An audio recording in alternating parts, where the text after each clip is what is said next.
అందరికీ నమస్తే. ఈరోజు నేను 10థ్ క్లాస్ బయాలజీ నోట్స్ ప్రిపేర్ చేశాను. ఇది ఎస్‌జీటీ వాళ్ళకి మరియు స్కూల్ అసిస్టెంట్ బయాలజీ వాళ్ళకి కూడా ఇద్దరికీ కూడా ఉపయోగపడుతుంది. ఏంటి టాపిక్కు అనంటే differences between photosynthesis and respiration. అంటే కిరణజన్య సంయోగక్రియ మరియు శ్వాసక్రియల మధ్య భేదాలు. చూద్దాము. నేను ఇంగ్లీషు మరియు తెలుగు మీడియం విద్యార్థులకి ఉపయోగపడే విధంగా ఈ వీడియో చేయబడింది. Occurs only in plants and some photosynthetic bacteria. ఏంటి కిరణజన్య సంయోగక్రియ అనేది ఆకుపచ్చని మొక్కలలో మరియు కొన్ని ఫోటోసింథటిక్ బ్యాక్టీరియాల్లోనూ జరుగుతుంది. నెక్స్ట్ శ్వాసక్రియ respiration occurs in all living organisms. శ్వాసక్రియ అనేది అన్ని సజీవుల్లోని జరుగుతుంది. నెక్స్ట్ సెకండ్ పాయింట్ చూడండి. It occurs in the chloroplast and in depends on light. కిరణజన్య సంయోగక్రియ అనేది హరిత రేణువులలో కాంతి సమక్షంలో జరుగుతుంది. రెస్పిరేషన్ అనేది aerobic respiration takes place in chloroplast and mitochondria and independent of light. ఈ శ్వాసక్రియ అనేది కణద్రవ్యంలోనూ మరియు మైటోకాండ్రియంలో జరుగుతుంది. దీనికి కాంతి అవసరం లేదు. Next point third point takes place in the presence of sunlight only. కిరణజన్య సంయోగ క్రియకు తప్పనిసరిగా కాంతి అవసరం ఉన్నది సమక్షంలో జరుగుతుంది. శ్వాసక్రియ takes place both in presence or in absence of light. శ్వాసక్రియ కాంతి ఉన్నప్పుడు కాంతి లేనప్పుడు కూడా జరుగుతుంది.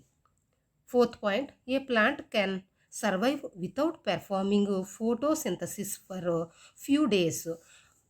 మొక్కలు కొన్ని రోజులు కిరణజన్య సంయోగక్రియ జరపకపోయినా అవి fourth point a plant can survive without performing photosynthesis for few days. కిరణజన్య సంయోగక్రియని మొక్కలు కొన్ని రోజులు జరపకపోయినా అవి బ్రతకగలుగుతాయి. కానీ no organism can survive without respiration for few minutes. సజీవులలో శ్వాసక్రియ జరపకుండా కొన్ని నిమిషాలు కూడా అవి బ్రతకలేవు. Next fifth point in plants only few cells perform photosynthesis. కిరణజన్య సంయోగక్రియలో కొన్ని కణాలు మాత్రమే ఈ కిరణజన్య సంయోగక్రియలో పాల్గొంటాయి. ఏమిటి మనకు తెలుసు కదా, ఆకులలోని లీవ్స్లోని క్లోరోప్లాస్ట్లు అంటే హరిత రేణువులు అనేవి ప్రధాన పాత్ర వహిస్తాయి ఈ కిరణజన్య సంయోగక్రియలో. Next respiration all living cells of an organism perform this process. జీవుల్లోని ప్రతి కణాల్లో కూడా శ్వాసక్రియ అనేది జరుగుతుంది. జీవులు అన్ని కణాలు శ్వాసక్రియను జరుపుతాయి. In this process light energy is fixed. కిరణజన్య సంయోగక్రియలో కాంతి శక్తి బంధించబడును. అంటే కాంతి సమక్షంలోనే నీటిని ఉపయోగించుకుని మొక్కలు కిరణజన్యోగ క్రియ అనే క్రియ ద్వారా గ్లూకోజ్ని తయారు చేసుకుంటాయి. Next respiration in this process energy is released. ఈ శ్వాసక్రియలో శక్తి అనేది విడుదలగును. Next seventh point raw materials are carbon dioxide and water. కిరణజన్య సంయోగక్రియలో ఈ చర్యకు కార్బన్ డైఆక్సైడ్ CO2 మరియు నీరు H2O ముడి పదార్థాలు. శ్వాసక్రియలో uses carbohydrates are organic substances and oxygen. ఈ క్రియకు కార్బోహైడ్రేట్స్ లేదా కర్బన పదార్థాలు మరియు ఆక్సిజన్ అనేది ముడి పదార్థాలు. Next eighth point oxygen is liberated in this process and carbon dioxide CO2 is utilised. కిరణజన్య సంయోగ క్రియలో ఫోటోసింథసిస్ ప్రక్రియలో CO2 అనేది వినియోగించుకుని మొక్కలు ఆక్సిజన్ను విడుదల చేస్తాయి. నెక్స్ట్ రెస్పిరేషన్లో oxygen is utilised and carbon dioxide is released. ఈ శ్వాసక్రియలో జీవులు ఆక్సిజన్ను వినియోగించుకుని CO2ని విడుదల చేస్తాయి. Next ninth point converts radiant light energy into chemical energy.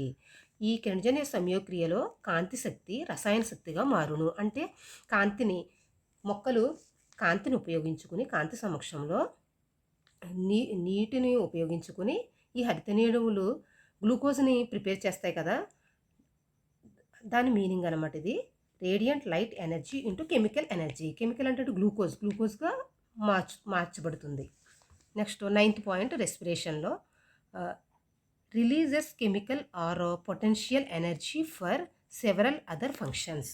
ఈ చర్యలో రసాయన శక్తి జీవులో వివిధ జీవక్రియలకు ఉపయోగపడును. పొటెన్షియల్ ఎనర్జీ మీన్స్ స్థితి శక్తి. అంటే ప్రతి కణంలో కూడా ఈ గ్లూకోజ్ అనేది ఆక్సీకరణ చెంది ఎనర్జీ అనేది రిలీజ్ అవుతుంది. శ్వాసక్రియలో ఎనర్జీ రిలీజ్ అవుతుంది. Next respiration 11th point. NADH is formed from hydrogen of carbohydrates or food substances. ఈ చర్యలో NADH అనేది కార్బోహైడ్రేట్స్ లేదా పిండి పదార్థాల్లోని హైడ్రోజన్ చేర్చుట వల్ల ఏర్పడును. NADH అనేది ఈ రెస్పిరేషన్లో హైడ్రోజన్ చేర్చడం వల్ల ఏర్పడుతుంది. Next 12th point. ATP and NADH are mainly used for synthesis of organic compounds. ATP మరియు NADHలు ముఖ్యంగా కర్బన పదార్థాలను సంశ్లేషణ చేయడానికి ఉపయోగపడును. అంటే కిరణజన్య సంయోక్రియలో గ్లూకోజ్ని ప్రిపేర్ చేయడానికి ATP మరియు NADHలు అనేది ముఖ్యంగా అవసరమవుతుంది. Next respiration. NADH and ATP are made available for cellular activities. NADH మరియు ATPలు కణంలో జరిగే వివిధ చర్యలకు అవసరం. ప్రతి సెల్ కూడా ఈ రెస్పిరేషన్ ప్రాసెస్ అనేది నిర్వహిస్తాయని మనకు తెలుసు కదా. NADH ATPలు ఆ కణంకి అవసరమైన వివిధ చర్యలను చేసుకొనుటకు ఉపయోగపడతాయి. Next 13th point. It is anabolic process. ఇది సంశ్లేషణ చర్య.